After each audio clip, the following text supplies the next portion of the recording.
Hey, everybody. Great to see all y'all out there in Son of Sam land. Hey, we got a great one for you today. Today, we are demolishing Maury's story about Lomino Demasi. Yes. And even more exciting, the gang is all here. Yes, I reunited the team. Reunited, and it feels so good. Invited my man John to come back. We'll get him on in about a minute. Well,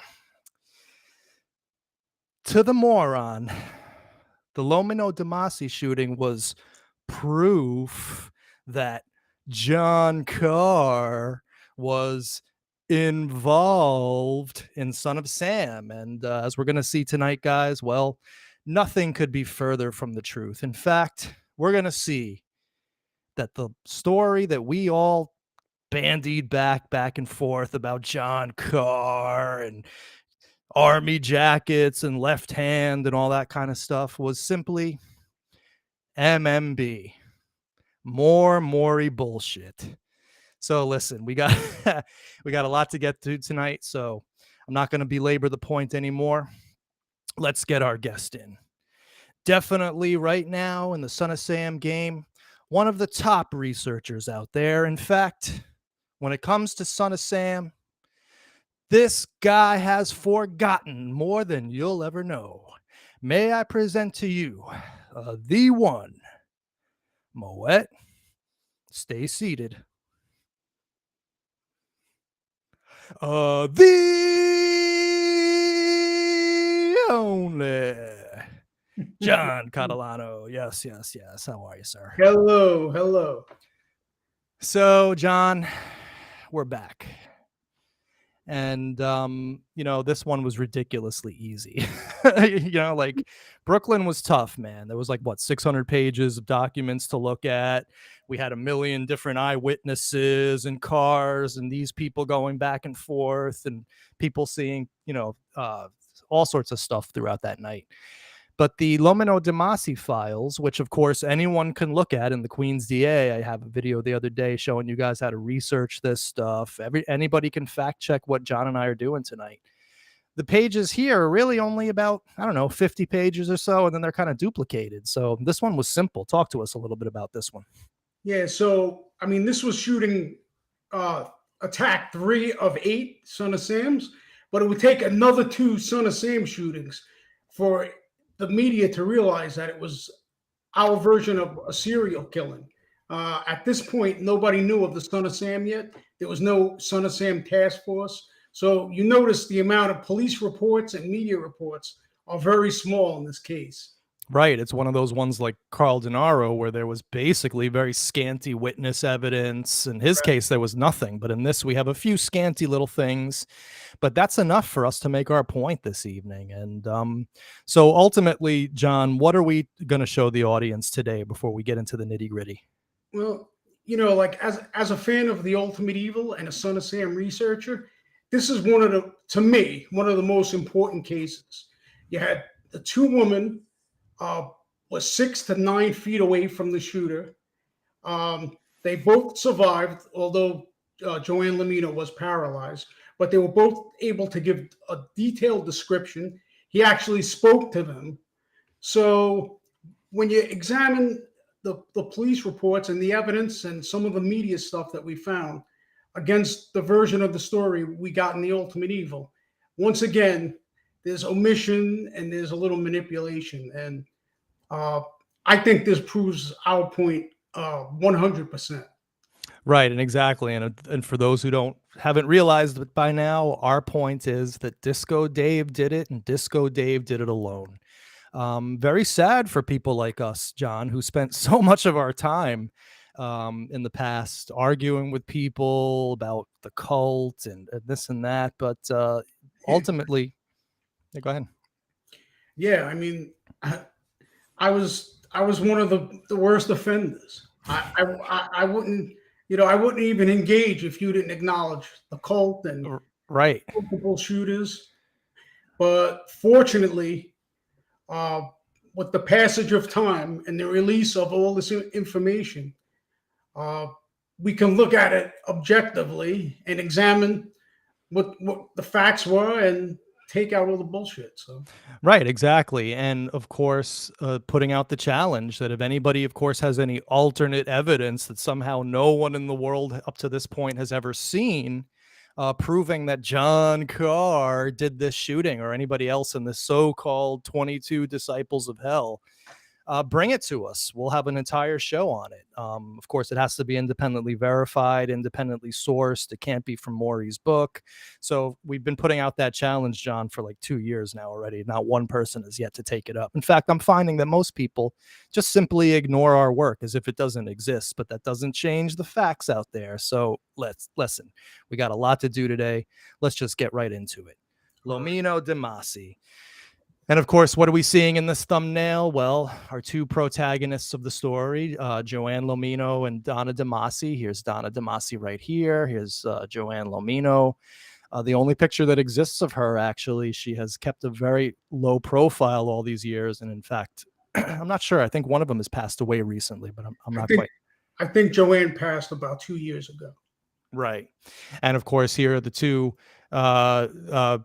guys coming to save the day, John and myself over here, and we're saving it from this guy right here. More Maury bullshit. And of course, here's John Santucci looking askance at Maury like, what the hell are you doing? And then of course, here's Disco Dave with that look on his face going, what did I do? I mean, I shot these girls. I'm not the one that said John Carr did this. So anyway, so here, of course, is the house where all this went down. It's in a neighborhood called Glen Oaks, I believe, in Queens. And actually, before we get into this, John, I want to show this on Google Earth a little bit more for people, as I like to do, just so people can get a little lay of the land of this shooting. Now, first of all, of course, we are now looking at, let me make this a little bigger. We are now looking above New York City. Right here are the confines. Here's Manhattan right here. Here's Brooklyn. Here's Queens. Staten Island is down here. We don't see it. And oh no, Staten Island's right here. My apologies to people in Staten Island. And of course, here's Yonkers right up here where Disco Dave lived. And right here where this red mark was this particular shooting. Now, of course, most of his shootings took place in Queens. He loved Queens. He loved hunting in Queens. And this had to do, of course, with the fact that his biological family lived in Queens. So let's take a look let's go down to street level. Now, this, of course, is the Glen Oaks section of Queens. And I want to just show people again how close everything was to egresses, means of escape. Here is Cross Island Parkway, just a mere, 15, 20 blocks away from the scene of the shooting. A straight shot down the line, no curves, no bends, no nothing. You can go right to that highway and then get right back to the Throgs Neck Bridge, which is somewhere around here, which we're not going to worry about because I don't want to give a geography lesson. But let's get to the actual shooting site itself. So it's 8331 262nd Street. And of course, it's a very leafy suburban block. Here's the apartment the house right here. And just so people can see the street that this took place on. And of course, I have a video where I walked around with Carl DeNaro showing this site as well. Now, this is actually rather poignant, John. I don't know if you noticed this, but there's a wheelchair ramp on the side because Joanne Lomino never was able to move out of her parents' house. Yeah, she was paralyzed from the waist down at age 18. What a shame. Right, and all for what? So Disco Dave could have some weird fantasy. Yeah, I mean, it's just disgusting. And so here, here's the small house, and here, of course, is the stoop in which this took place. So let's get back to our slideshow because we're about to demolish some MMB, and it's about time. Like this is just insane. Well, John, of course, we have to establish baseline here, or as I like to say, we need to lay the foundation. So, of course, the foundation that we're talking about is Maury's version. And here, of course, is one of the printings of his book with the ridiculous German Shepherd, as if that had anything to do with Son of Sam, and new evidence linking Charlie Manson and Son of Sam.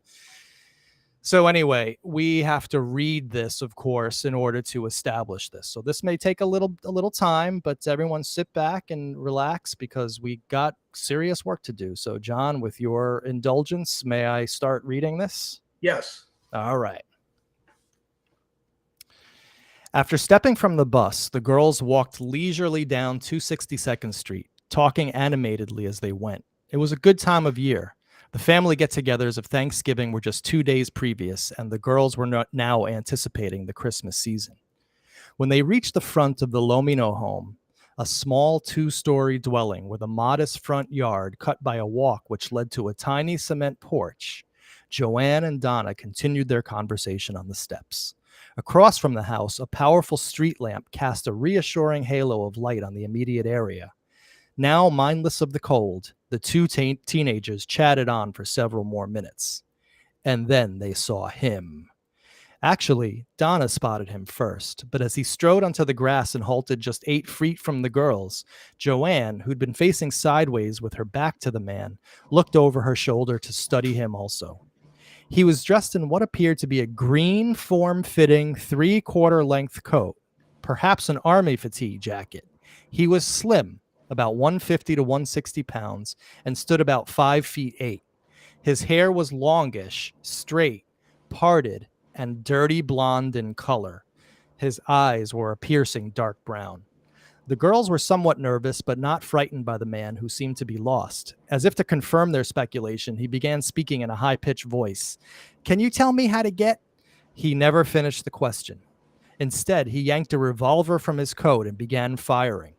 Joanne, still with her back to the gunman, although her face was looking into his, was jarred sideways as the first slug tore into her spinal cord and continued on, puncturing a lung.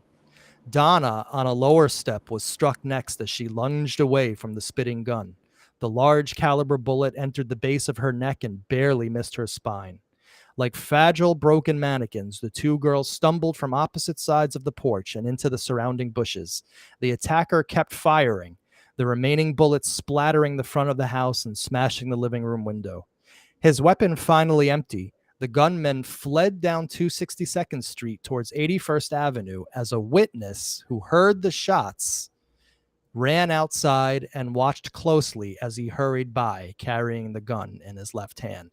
So the rest of this we'll deal with when we get to each individual thing that we're going to talk about, John. But Yes. that's the story in a nutshell.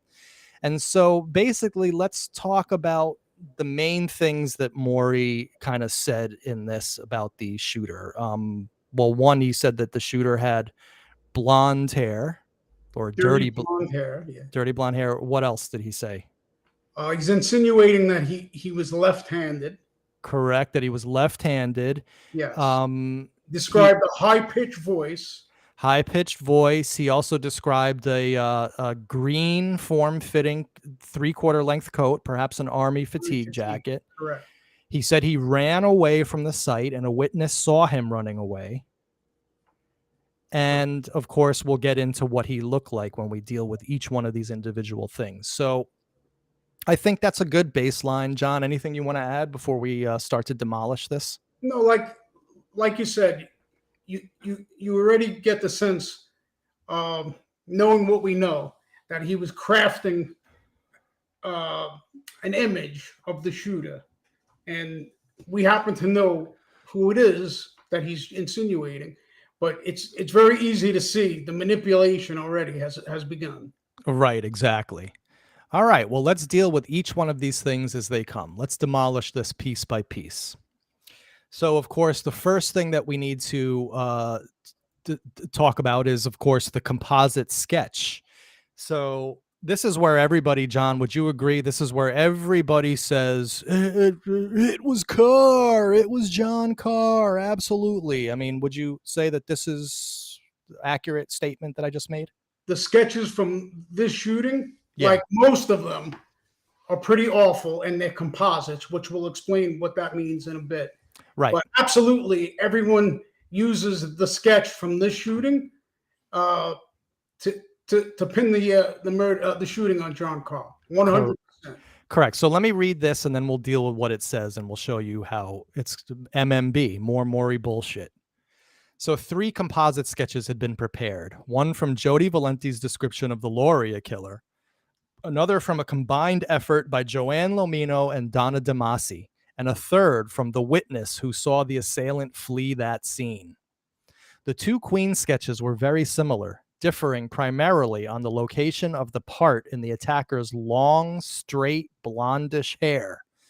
The girls remembered the part was on the left side. The witness recalled it was on the right, but that a part did exist was not in question. In any event, the drawings looked nothing like that of the man who murdered Donna Loria, whose hair was dark and curled into a bushy perm. That man was also younger and heavier than the Lomino Demasi shooter, and his nose, eyes, and mouth were shaped differently from those of the Queen's assailant. So, John, I mean, according to this, it's like pretty airtight argument that Maury makes. That they were different people. Right, exactly. But let's look at the actual facts of the case. So, of course, here are the 2 sketches side by side that were made. And, of course, I mean, Maury must have had he must have had an orgasm when he saw this, because quite honestly, it does look very similar to John Carr here. I can't tell whether John Carr's hair is really parted. It doesn't, you know what I'm saying? Like, it actually, it could very well not be parted here. It could just be a little bit off to the side. It's kind of flopped down, yeah. It's kind of flopped down, but in either case, there's no denying that the hairstyle does have a resemblance. Correct. But let's take a look at another person whose hairstyle resembles this as well. Well, before we get there, again, here's the other sketches that we're talking about. Here is the Donna Loria sketch, the one with the bushy perm. Okay. Here's the Voskerichian sketch, which looks exactly like David Berkowitz. Right. Exactly. Even the Brooklyn sketch, if you look at it now with a different eye, it looks like it could be Berkowitz, right? Sensual lips. The nose is a little different, but you know, the hair is very similar. But yeah, without a doubt, these 2 here are not dead ringers for David Berkowitz. But are they? Let's take a look. Well, of course, here, everybody, you see David Berkowitz in 1971 at Shoreham Beach Club in the Bronx, which he writes about extensively in his letters to Abrahamson. And I mean, what do you see there, John? There's the similar hairstyle. I mean, it's a dead ringer. It looks exactly the same. It's the same hairstyle as this right here. And even further, what do we see here? Yeah, that's David with his hair a little wavy, but you see the parted hairstyle. Right. So it's very, very clear that, and of course, Bakelite Blonde, who's a professional. Everybody, I hired Bakelite to even cut my hair. She's an absolute top pro. But everybody and their brother had that hairstyle back then. But without a doubt, Berkowitz had different hairstyles throughout the spree. He did have that bushy perm-like hairstyle, but he absolutely was capable of having this extreme part in his hair, which I would argue, now that we've seen both pictures, is much more of a part than John Carr ever had.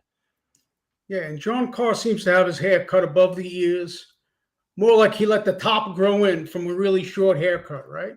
Right, exactly. And that's going to become a little bit important a little bit later in our discussion. So yeah, so all right, so clearly here we see that David Berkowitz, and if you look at these pictures now, and you could see little wisps of Berkowitz's nose, a little bit of wisps of his lips here. Not really. I mean, I'm not going to go so far as to say this is a dead ringer of Berkowitz, because it isn't, but the hair is what matters. And clearly we have 2 stark examples of Berkowitz with an extreme part in his hair. And then, of course, here's another photo from the Army, which is, I mean, can I get a say what? I mean, this is ridiculous. Absolutely. That is basically the hairstyle. So, you know, I'm the biggest critic of these composites, and I think maybe 2 out of all the Son of Sam sketches look somewhat like Berkowitz to me. Right. But just the way they make these sketches, Manny. They showed Joanne Lamino 100 photos and told her to pick out a nose. Then they showed her a bunch of photos, said pick out a hairline. And Right. I mean, it's to me, it's just insane to think you're going to get any kind of an accurate match. It's lucky, I think, when you come as close as they did a few times. Exactly. Totally. I mean, it's ridiculous. And I had a point to make, but I kind of forgot it. But So that anyway, hairstyle, that last picture, Berkowitz's hairstyle is identical to the sketch. it's a dead ringer. I mean, it's the same exact hairstyle. So, in fact, it's very close to what, I mean, look at the nose. The nose is very similar. The lips are very similar, the way they go down right here and the way they go down here. But also, I remember the point I was going to make. One of the things that Son of Sam, vis-a-vis all these composite sketches, how long did people actually get a glimpse of Berkowitz shooting them before they were shot, right? Like, it's not possible to get accurate descriptions of any of this. So Exactly, which was one of my points about Mr. Barlow. Guy ran by him. He thought he might have been a teenager. He had right. a cap on.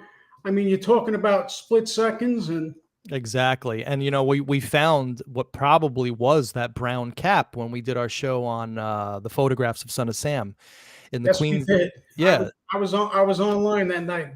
correct. It's Definitely found it. Yeah, it's in the back seat of his car, the same exact watch cap. And I believe it even had a stripe on it too, but don't quote me on that.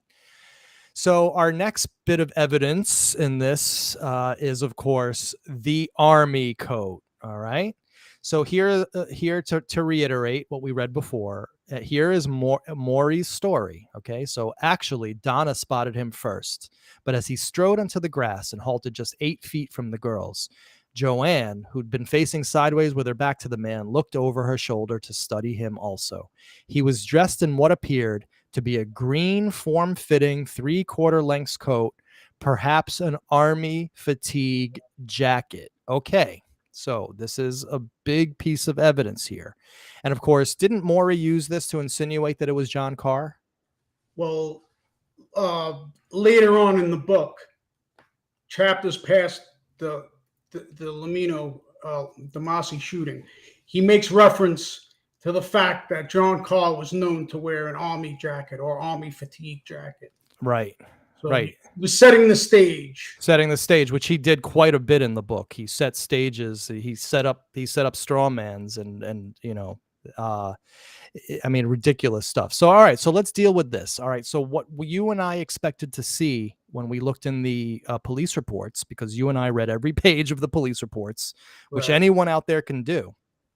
And we encourage you at this channel to go out there and do your own work and fact check us. Okay.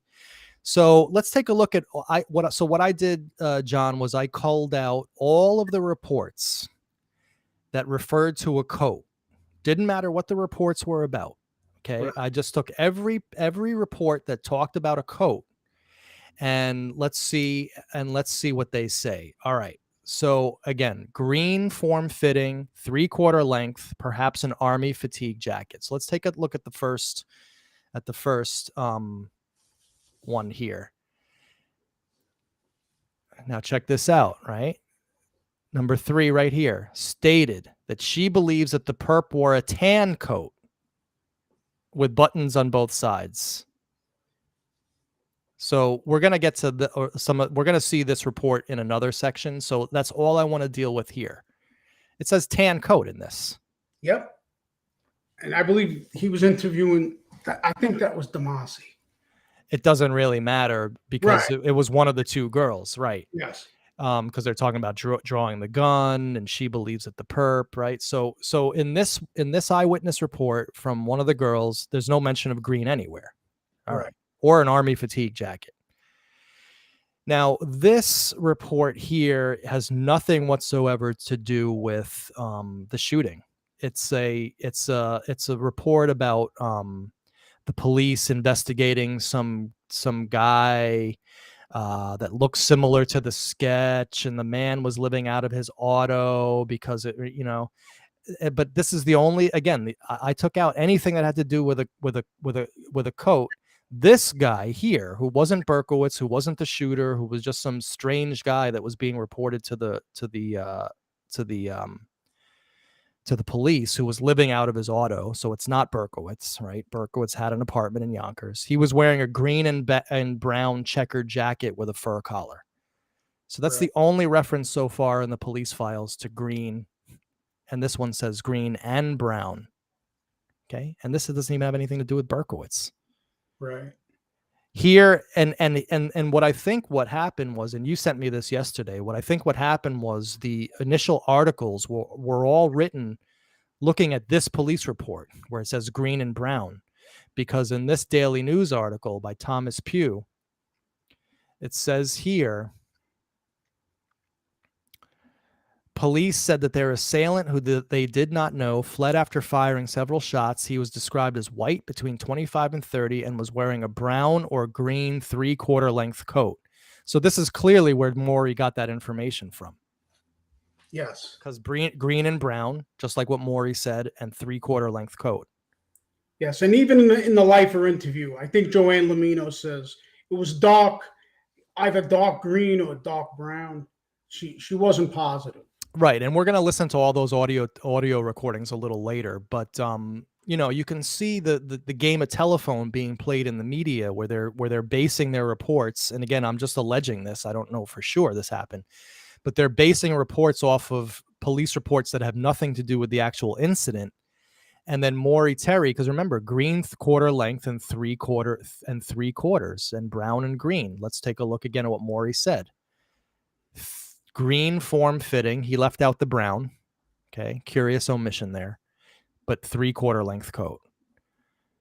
Perhaps an army fatigue jacket. So Correct. he manipulated the evidence to come up to this conclusion that it was perhaps an army fatigue jacket. We're kind of figuring this out in real time here. So that's the only one there. Here's another one. Okay. Now, this is a kind of a curious report, and I want to read the whole thing. On this date, somebody visited squad office to view photos in an effort to identify a male, white, early 30s she had seen on the night of the shooting. Interview produced the following: while driving on Union at 265th Street at approximately 23:45, so that's 11:45, she observed a male, white, early 30s, brownish hair, wearing a light brown coat, standing on the corner, attempting to cross. She further stated that he looked wild-eyed and strange. I wonder if that's somebody we know. I wonder if that's Berkey. Right? And here he goes, and it says brown coat. Now, we don't know for sure, but the ultimate point again is that this is the only other reference to a color coat in the entire files. And so far we have not seen green definitively. Yes. Okay, now I want to play something because this is, I believe, is important for context. Let's say that it was green, John. Okay, yes. Let's assume that Maury was correct, and let's say that it was an army fatigue jacket, right?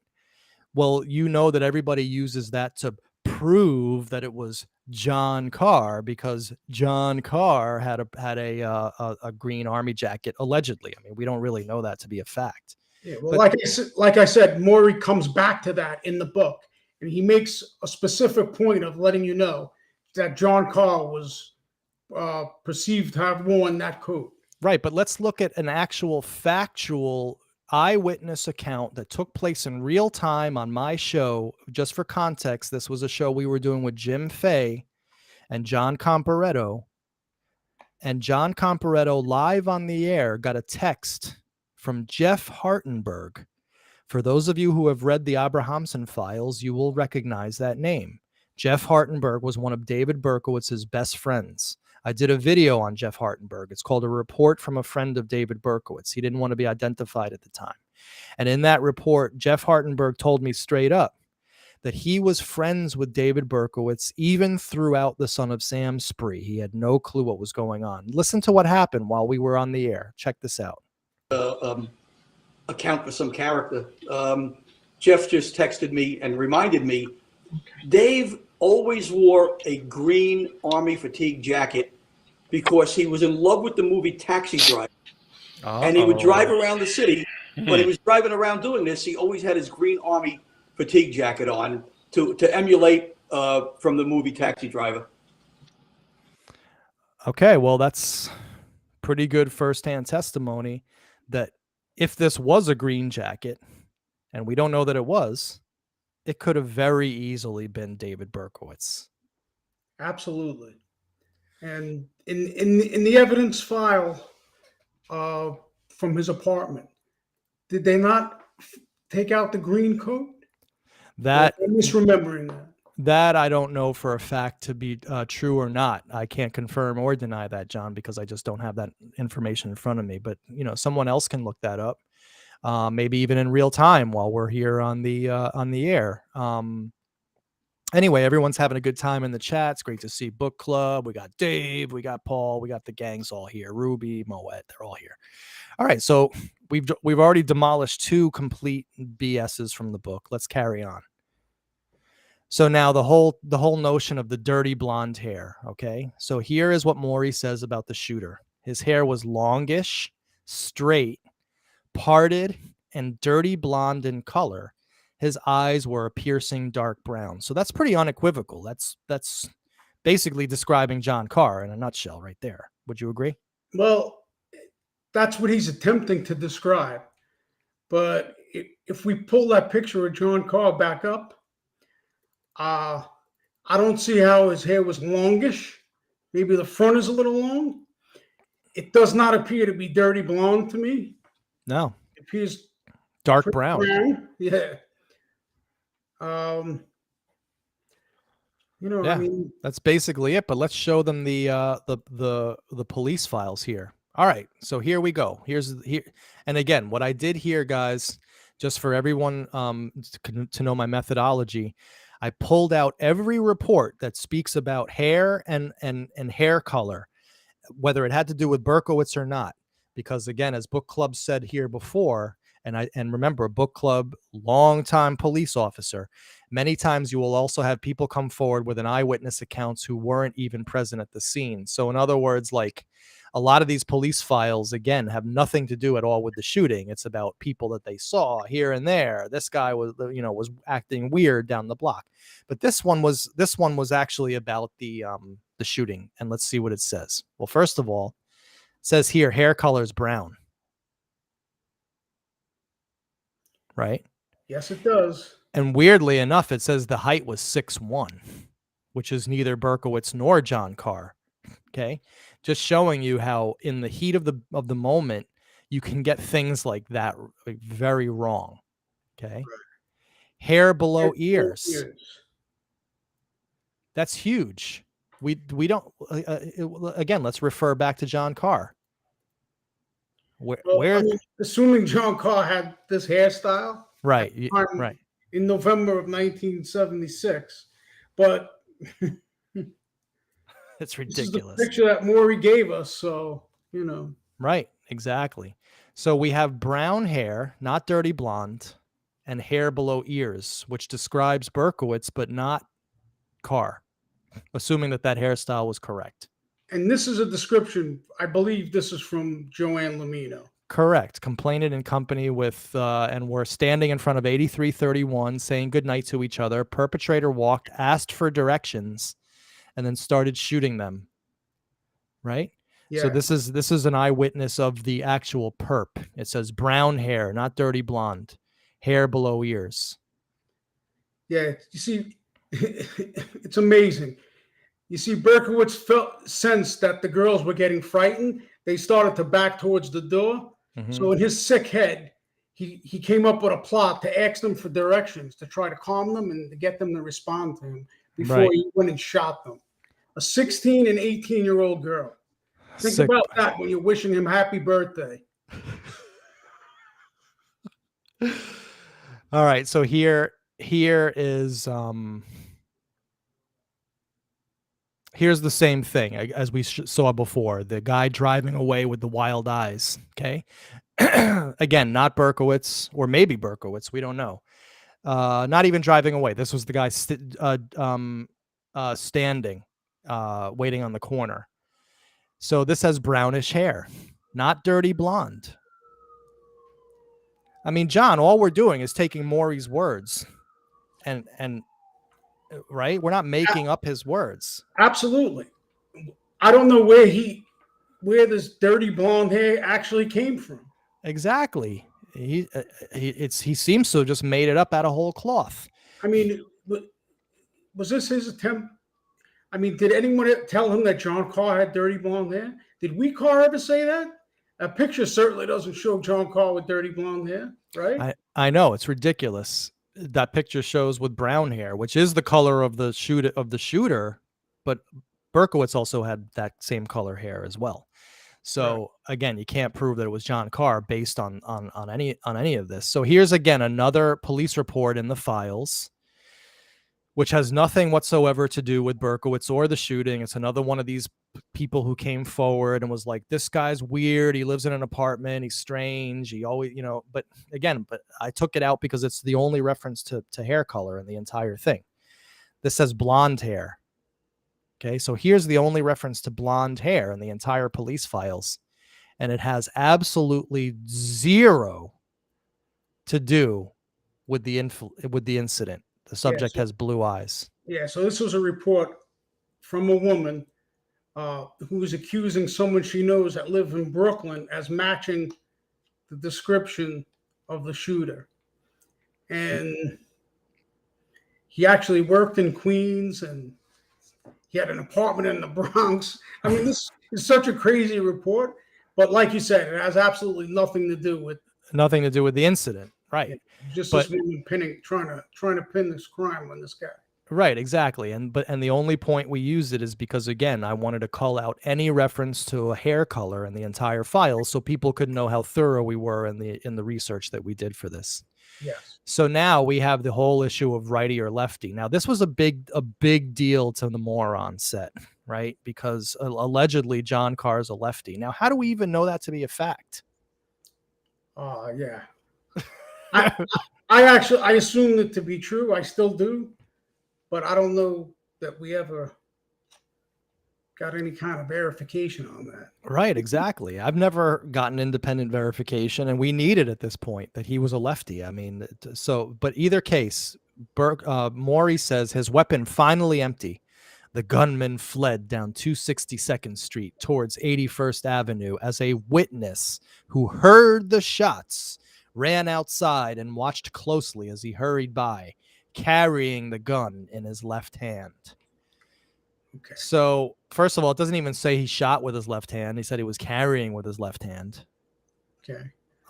So Berkowitz could have easily just transferred it to his left hand, assuming this witness even existed, which we'll deal with in a minute.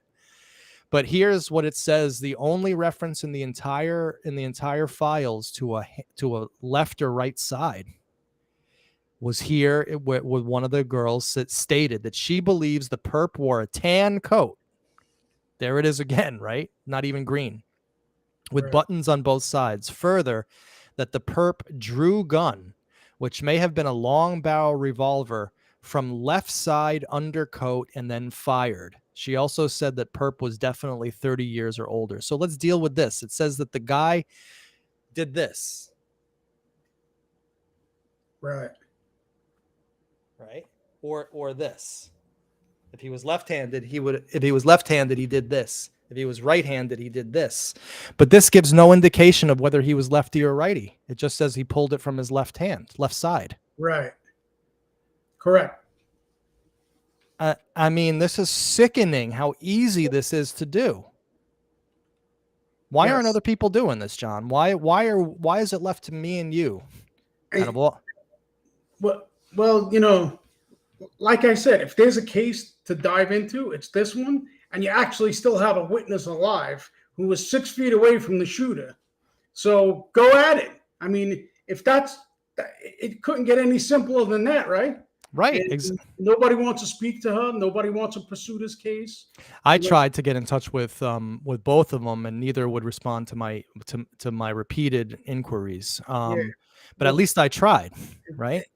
As did I. But I mean, a few times I asked Carl, being a victim to victim, he probably would have had a lot more leeway, and he probably could have got her to say, that wasn't Berkowitz that night. But we haven't heard from her, and as we'll find out later on, we actually heard quite the opposite. So Right, exactly. All right, well, we're doing great. Let's carry it on. All right, so we just dealt with the same passage, but I want to bring up a different point here. All right, we were just dealing with the lefty righty thing, and that's the same passage. But again, his weapon finally emptied. The gunman fled down 262nd Street towards 81st Avenue as a witness who heard the shot, ran outside, and watched closely as he hurried by, carrying the gun in his left hand. I want to stop you there. Yeah, sure. I went through the reports twice. Actually, 3 times. Once when they first came out, 2 recently. I have never seen a report by an eyewitness that mentioned the gun in his left hand. So I'm not saying that he made it up completely, but I do not acknowledge that as being real.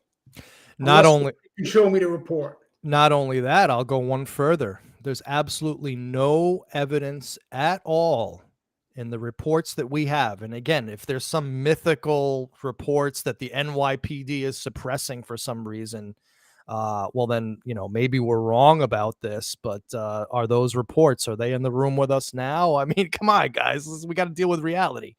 Nowhere in the reports that we have, the actual real world, corporeal that exists in the real world and reality, nowhere in any of these reports does it talk about anyone running away. Actually, the only report from a neighbor mentions the car pulling away. It's this one right here, and this is huge. Yes. Okay, on 12/4/76, I interviewed redacted at her residence, which is 2 doors away from the place of occurrence. She stated that the night of the shooting, she was doing a word puzzle when she heard 5 shots. She ran to her window and saw a light-colored car going south on 262nd and then going or making a right to proceed west on Hillside Avenue. She stated the car was traveling at a normal rate of speed. This was a minute after hearing the shots. She said the time was 00:35 hours. The reason she's certain, blah, blah, blah. She could not identify the driver or registration. She said that it looked like a compact car. All right, compact car. But remember, back in the 70s, compact cars were like Lincoln Town cars. They were huge. So a light-colored auto sounds like Berkowitz's car. We're going to look at Berkowitz's confession a little bit later, where he goes into great detail about how he did this shooting with stuff that he would never have known unless he actually did the shooting. But he talks about getting in his car and driving away basically right after the shooting, and his color was light colored. So not only is there no evidence whatsoever in the reports about a person running away, the only evidence that we actually have is a person who might have seen David Berkowitz. Correct. This must be the witness that Maury was trying to insinuate saw him running with a gun in his left hand, right? Because I didn't see another report. There's no other report. No other report exists which talks about running or left hand. It just doesn't exist. Ay, Dios mío, John. I mean, ay. Well, here's one where Maury got it right. We're going to throw a bone to the morons. Maury got something right in this. The investigation of the assault fell to the detectives at the Queens 105th Precinct. Once again, the ballistics people were unable to be much help since the recovered bullets were too deformed for any precise comparisons to be made. Beyond the conclusions that the slugs came from some model of .44 revolver, the laboratory analysis was fruitless. And this does, in fact, check out when you look at the reports. Here's the first ballistics report saying that they're going to try to compare them to the ones found in the Bronx. Okay. That's what this one says. And then this one here says, a little hard to see, but this one says here that there is no bullet that can be compared due to damage or some the caliber probably came from a .44 special and not a 40. Right. In either case, it's hard to read, but this basically says that No bullet that can be compared. So it's exactly what Maury said, that the bullets were too damaged. So Maury did get the ballistics right on this. So had they been able to compare these bullets, were they actually considering comparing them with the Donna Lauria shooting because they were both 44s? Correct. And it's interesting because, like I said, it wasn't until the fifth Son of Sam shooting that they announced that there was a serial killer. That's when they finally pieced it all together and formed the task force after Voskerichian. Right, exactly. But they must have Well, had some. I guess a 44 is an odd caliber bullet. It's so rare. So they probably would compare it with the only one they had of recent. I guess that makes sense. Right. But but I'm not, I'm saying it, but I'm not absolutely 100% sure. So let's put that into the question mark column, even though I think that I'm correct, but I can't say for sure. But in either case, it doesn't really matter. Maury got this part correct. Okay. Pierce bones. Yes, he did. There were no positive ballistics. How many alcoholic beverages did Maury have while writing this? That's funny. All right. So, John, we have done, I think so far, we have done a pretty airtight case. We've laid out an airtight case that Maury got the jacket wrong. He got the running away wrong. What else did he get wrong so far? The dirty blonde hair is a mystery to me. The eyewitness seeing the gunman run with the gun in his left hand is a mystery to me. I don't know where he got this information from. It seems like he did the Maury special, which is when he needed to make something up, he just made it up. Yeah, he has omitted and manipulated information at certain times and to craft his narrative. I mean, we saw it. You and I went through the slog with Brooklyn, and we saw that happen everywhere in Brooklyn. Absolutely. He did it to my own aunt's police report. Exactly. I mean, your family's police report. Right. But like, it wasn't even necessary. All she did was see a cop car drive by going towards the scene. He didn't even need to include. It was such a meaningless, but to make it like she saw the killer fleeing the scene, he spun it around. Exactly. He literally the direction that the car was traveling. He literally spun it around. Right. So this is it's an ongoing theme, unfortunately. All right. So we've logically and very meticulously have destroyed Maury's story, but we have to go even further because we have to actually see what Berkowitz said about this because, well, he confessed to this crime. And he knew a lot of details about it that he shouldn't have. I mean, we're gonna go through this. It's not too long. It goes by pretty quickly, but I think it's good to get this on record. Now, on November 27th, 1976, in the vicinity of 8321 262nd Street. Do you recall that? Yes. Yeah. You take your Berkowitz. I'm going to ask the questions, you answer. Okay, John? Great. Do you recall firing a weapon at that time? Yes. What weapon? 44. Who did you fire it at? 2 girls. And where were they seated? They were standing by the porch of one of the girls' home. Now, you notice how we asked him real quick. We should comment on this because, look, they weren't seated.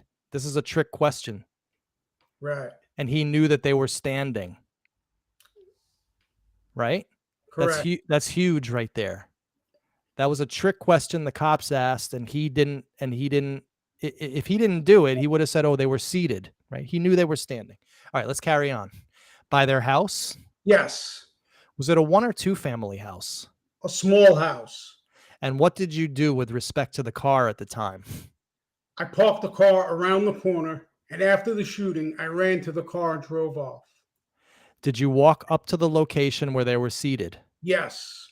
Can you describe the girls for us? Yes. One girl, Donna Demasi, was on the bottom portion. Green maxi coat and calf boots. Long black hair. The other girl was on the top by the door, and she had on a white furry coat, pair of black jeans or something, and she had blonde hair. Now, David, when you walked up to them, where was the gun? in my pocket. So I just need to comment on this. He gets exactly what they were wearing correct. He gets their hair color correct. And he gets the fact that that the gun was in the pocket correct.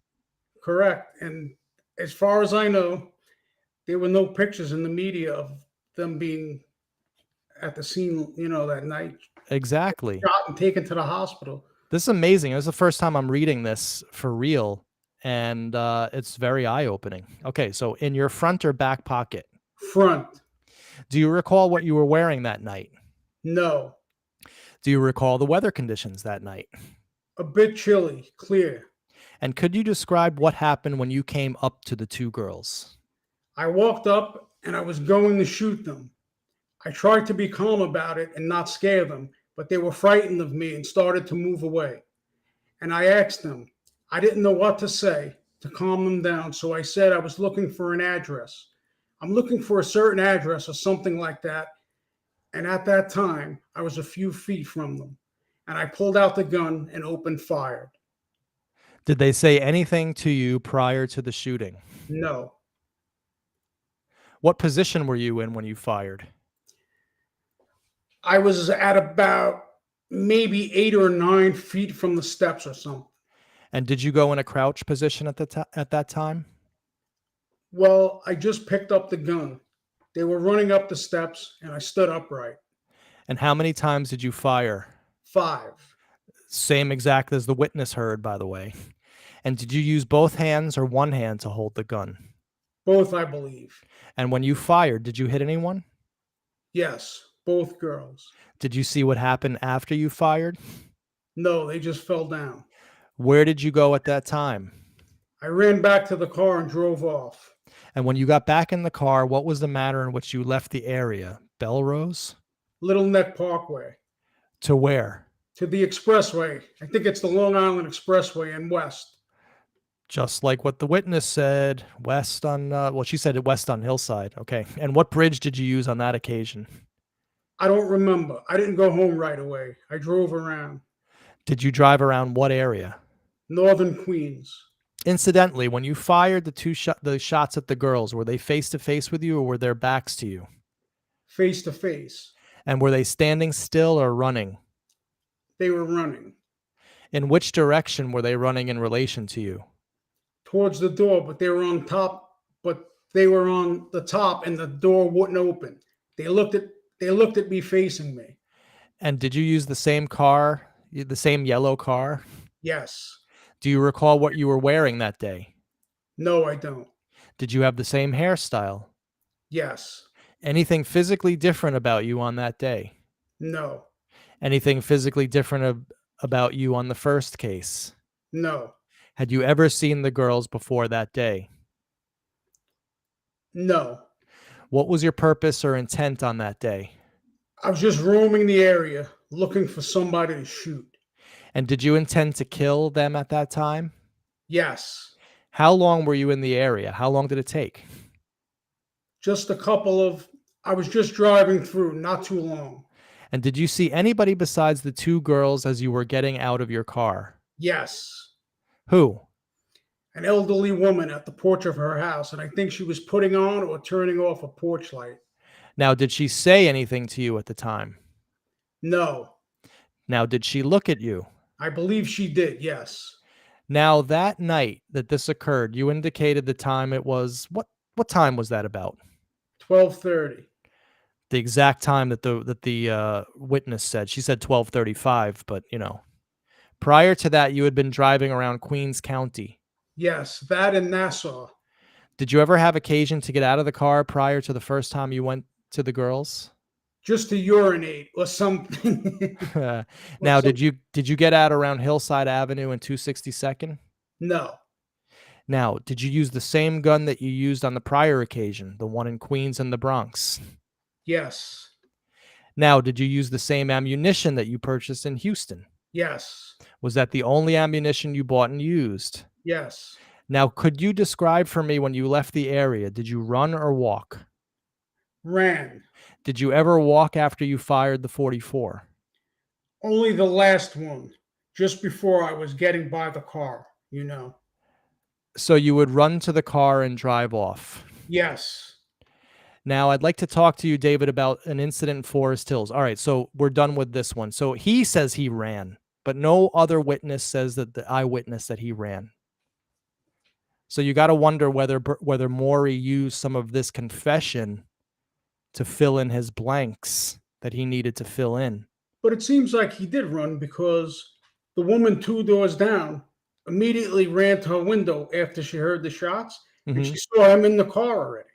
Correct. So that would, and so a few things in here check out. One, that he parked his car right around the corner, and then he drove west on east to Little Neck Parkway, which I'm not quite sure exactly where that is. I should probably go to Long Island Expressway and then west. Oh, it's the Long Island. Okay. That's what he said. Anyway. So it basically, his recounting checks out almost exactly with the person who witnessed the light color car leaving a minute after the shooting. And like you said, he did describe what the girls were wearing, and unless that was in the media report that I didn't see, was such detailed, yeah. With such detail, right? Maxi code. He knew their hair color. And remember what he said to Abrahamson. He said that when he was doing these shootings, he was focused and an intent on the scene. He would take it all in. He was really studying things. So he would know these things for sure. And of course, here's what he said to Abrahamson about this particular shooting. Third one, Demasi and Lomino. Within 5 minutes, I saw them on the porch. I drove my car around the corner and parked it. I then got out, walked directly to the porch and fired. That's essentially the same story that he said in his confession. Yes. Unbelievable. And, I mean, there's more to get to, but have you seen anything so far that makes you think that Berkowitz didn't do this? No. I mean, based on the reports, no, I didn't. Based on the ultimate evil, I've never even contemplated that Berkowitz did it. I was looking for somebody with dirty blonde hair and an army coat that looked nothing like Berkowitz. Right, exactly. But when you match that up with the witnesses and the reports, it's just such a common tale now. I know. It's never the same story, almost. And of course, Paul Hart is very correct here. Only someone very close to the victims would be able to give such detail on a dark street. And the fact that he described leaving in such a way that a witness sort of saw. Again, here's the report that the eyewitness, right? Did someone ID David Berkowitz? She ran to her window and saw a light-colored car going south on 262nd and then going or making a right to proceed west on Hillside Avenue. Which is basically what Berkowitz said that he did. Right. So we have also, of course, another thorny issue to get to. And of course, Maury Terry had to, in order to make John Carr a shooter in this, well, he had to somehow get John Carr in New York City at the time, because unless John Carr was in New York at the time, he couldn't have done the shooting. So this passage in The Ultimate Evil, right, was John Carr even in New York City? He says it unequivocally. Maury Terry says absolutely John Carr was in New York City. Carr, we learn, was in New York at the time of the 44 attacks on Joanne Lomino and Donna Demasi on November 22nd, 1976, right? And then he goes through all of this down here. But I don't know. You had a discussion with Wheat Carr about this, and what did she have to say about this? Yeah, we told me that they provided, I think she said NYPD, with credit card receipts, airplane tickets, and the telephone bill, which would show collect calls or long distance calls they had with John in North Dakota during all those time frames. So, I mean, did I see them with my own eyes? No. She said that they were never given back to her. Right. She swears that they provided these records And what we're doing now is just simply reporting what Carr told us. Again, we can't verify it because we don't have those actual records in front of us. So we're not going to say it's the absolute gospel truth. But then again, we have no indication that John Carr was involved in Son of Sam at all in any way, shape, or form. So why all of a sudden would he be involved in this shooting? And then that's it. I mean, it stretches credulity to even think about it. And Maury never proved that John Carr was in New York. He just said it in the book. Correct. Right? And another thing, Carr also says she never heard of John's nickname being Wheaties. So that, and again, that makes a total sense to me because it seems like he found him in the phone book. Right. He could have seen that John Wheat Carr telephone entry. It was in the white pages. And he just put John Wheaties Carr in the letter. Yeah, just to make fun of him. He saw John Wheat and he's like, the Wheaties, let's make fun of this. Let's troll him by calling him Wheaties. See, the only problem with that is people can easily say that was her brother. She's going to defend her brother, which is fine. But, I'd imagine somebody in that neighborhood had to know John Carr. And if that was his nickname, I think most people would have known it already. Right. And they would. A lot of the neighbors. Did anybody know him as Wheaties? No one ever heard him as Wheaties except for the one guy, the usher, who I think now in retrospect was trolling me the whole time. But but no one had ever heard of this guy named Wheaties. And I spoke to pretty much everybody who knew him that I could find, which wasn't that many people because, again, the guy wasn't really even in town very much. But yeah, never has it been proven that he was actually Wheaties. And well, back to your point, according to Wheat Carr, they provided solid evidence. Collect telephone calls from their phone bill, credit card receipts, airline tickets, proving when John was in New York and back to North Dakota. Exactly. They were obviously satisfactory because nothing was pursued, right? Exactly. I mean, you'd figure that if this guy was named Wheaties, because again, the Breslin letter was printed. It was printed almost in full in the newspaper on June 6, 1977. Including the postscript with the Wheaties and all that stuff in it. If John Wheaties was really John Wheaties, there would have been 20 people who came forward and said it, because it was in the Westchester papers as well. Not one person made that connection, and I think that that's actually very telling. So now, John, we have to get to the final portion of our show where we basically talk about what the actual eyewitnesses, what the girls had to say about it. And this is a little hard to read, but here we have Lomino and Demasi, and this is from an article, Victims Show Relief and Bitterness, talking about David Berkowitz, right? I'm very bitter towards him, Miss Lomino said. Jail is too good for him, right? So she doesn't sound like someone who wasn't shot by David Berkowitz. Absolutely not. And of course... She was 6 feet away from him, heard his voice, and I'm going to go with her feeling over Maury's. Exactly. I'm going to go with the person who was actually there. I think that that's probably a better methodology than to go with someone who, made up police reports, made up eyewitnesses. And of course, this is very telling. This doesn't have to do with Berkowitz, with the Lomino Demasi per se, but here is a quote talking about how the Queens District Attorney felt about all this. At the time, sources in the Queens District Attorney's office also indicated that office was investigating such a possibility. I'm talking about accomplices.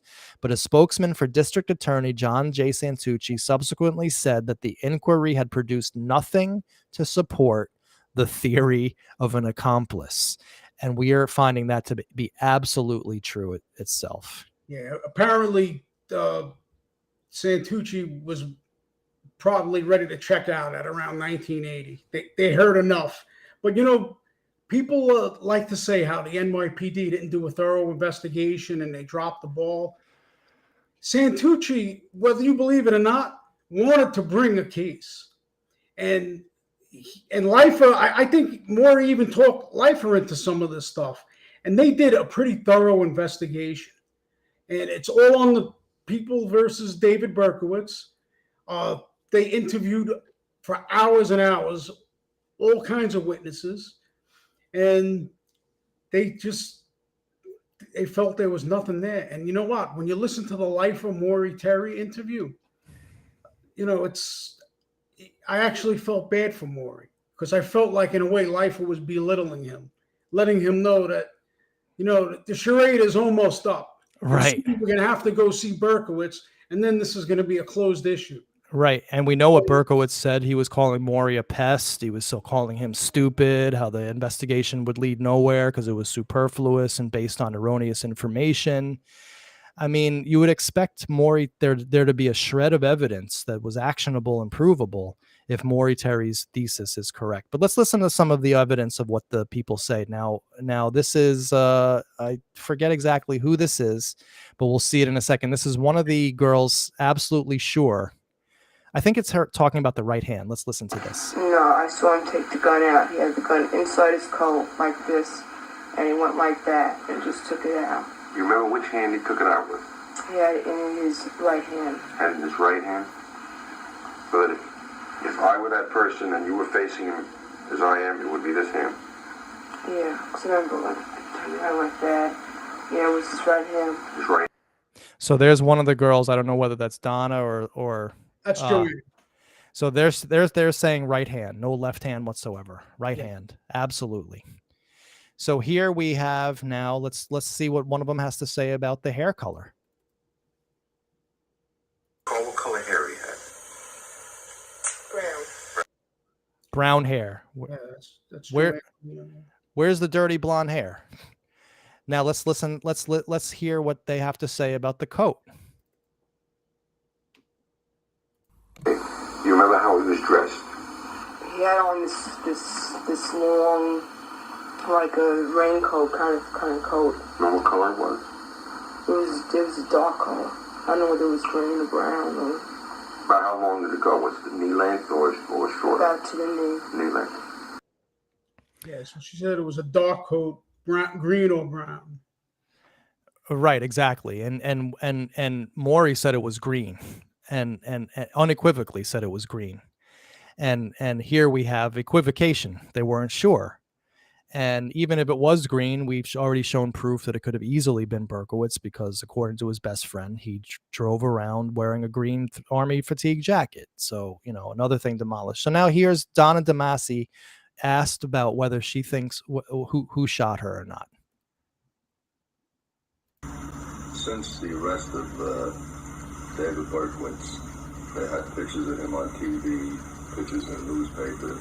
Is that the same person that you seen that night? I also seen him in court, and that was him. Just one and the same person? Yeah, that was him, exactly. It was him. I don't believe there was anyone else. Comment on that, please. I mean, you know, before this stuff was released, for 20 years, I walked around like a moron, never knowing that. I'm talking about a moron in the Moron. Yeah. Never knowing that these two girls positively identified Berkowitz. Positive. There's no question about it. There's no question in their end. They're not talking about, and they're being asked about other accomplices. They're being asked about other accomplices by an assistant district attorney that wants to bring a case. He wants them to say that it was someone else, and he can't get them to say it. Exactly. Now here's Sam-Lomino asked the same question. As far as the Berkowitz himself is concerned, and you're seeing him on TV, is there any doubt in your mind that he's the guy that shot you? No. Now she waits a second, but she says, no doubt whatsoever. She didn't say yes. And so here's Donna Demasi in court talking about David Berkowitz. Delaying sentencing, another of Berkowitz's victims, Donna Demasi, who was shot in the neck, shouted to the judge, "It should happen to you what happened to me." Later, she was cynical about Berkowitz's courtroom behavior. I felt like killing. I felt like scratching his eyes out. Because it was an act, that's why. So, Manny, so that was David Berkowitz's sentencing hearing that got delayed. He didn't actually get sentenced that day. So if you were Donna Demasi and you thought John Carr shot you, would you, A, waste your time and effort to go to the sentencing hearing for a guy that you know wasn't even the right person that shot you? And B, would you be so upset that you wanted to scratch his eyes out?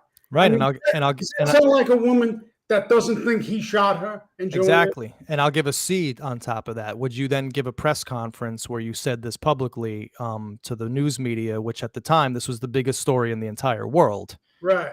She wasn't afraid of the cult to go on camera and to talk about, right? I mean, right. It's just so comical. You know, looking back, listen, I was obsessed with the case. I was obsessed with the book. But we didn't have all of these reports you showed tonight and all of the lifer interviews. So, you know, we were given half of the story. Not once did Maury Terry ever mention, by the way, the girls at one point thought it was Berkowitz. They said yes, but they changed their mind later. He didn't even try to cover it up or go around it. No, he but omitted that those interviews completely. Right. And interestingly enough, he never followed up with them. And they're not quoted in the book about this. They're not quoted in the book about their opinion on accomplices. He never even bothers to ask them the question. They were never present on any of his television shows, right? Exactly. He only had Cecilia Davis, who I believe he just totally fed her a fake story and got a fake story. He only had Tommy Zano, who God knows what his motivation was, but he gave 3 different stories at least. And a fourth one to me personally. And so, John, I think we basically run out of material, but we've done what we needed to do, which was demolish this complete house of cards, this nothing, this balsa wood foundation, which was child's play at this point, but it was a real pleasure to do, especially with you. Because I know how passionate you are about this. And, you know, you get a lot of crap in the Son of Sam world because, like me, you changed your mind. But listen, that's why I respect you, because you're an honest researcher and a person with integrity. Do you have any final words for the audience? Yeah. And like I said, you know, it was all about having access to all the new evidence. So, I mean, you could close your eyes and pretend that it doesn't exist and continue to charade, or you could say, listen, you know, Maury had a theory. He was wrong. He omitted certain facts in the story and the reports, but the time has passed and you know, the truth has been exposed. And I am absolutely 100% convinced that Berkowitz shot these 2 girls. And shame on him. He's a disgusting human being. But it is what it is. And you'll never convince me that John Carr had anything to do with this shooting. Very well said. Well, John, I want to thank you once again for joining me. Hopefully we'll do this again someday. Please hang out backstage while I take the audience on out so we could say goodbye off the air. All right, my friend? All right. Good night, all. All right. Thanks, John. Well, there you have it. We laid it out in meticulous detail. Demolishing MMB, more Maury bullshit, line by line. And where do we stand at the end of this? Well, I'm in 100% agreement with my friend John Catalano. There's absolutely no way that any honest researcher with a shred of integrity can come away from watching this. And again, we're telling you, go out and do this research. It's very easy. All this stuff's public and you can fact check us. No one can come away from reading this evidence still with the thought that John Carr was involved in Son of Sam. And with that, I want to say thank you very much. We have a great show coming up on Monday where I'll have the guys from the Killer Tape podcast coming in, reporter Jack Jones and William Badgley, documentarian. That's going to prove to be a great one, I think. Anyhow, on behalf of John, I want to say thank you, everyone. And we will see you at the next installment. Take care, guys. Thanks a lot.